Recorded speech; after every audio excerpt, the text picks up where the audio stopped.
Good morning. My name is Benjamin Sowards, and for my project, I chose to create a lesson plan centered around the Korean War.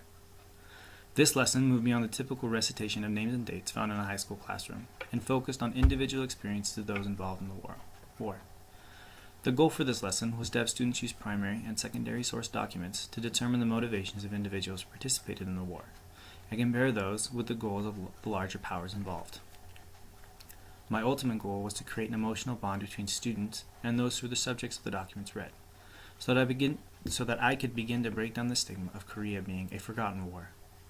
To do so, I utilized two documents of individuals who had begun the war in the north, but had made their way south as they found they were no longer welcome in the new polity.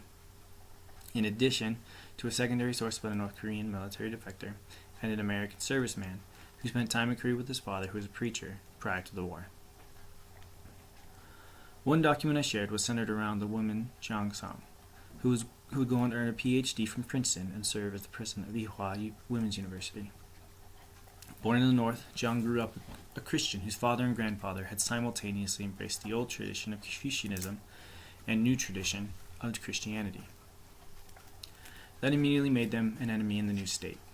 A young girl at the time of the war, she had an innocent view of it.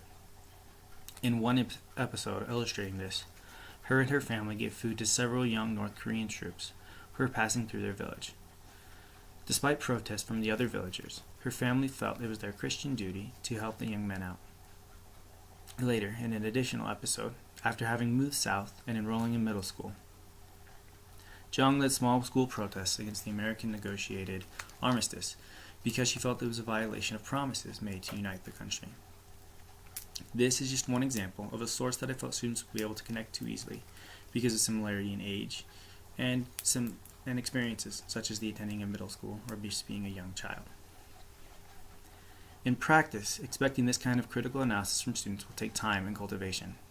However, utilizing the experiences of those who participated in the Korean War, especially those of non-American civilians, opens the door for students to learn skills necessary to become educated consumers of information, but also develop a connection and love for the past that will make learning a more worthwhile endeavor.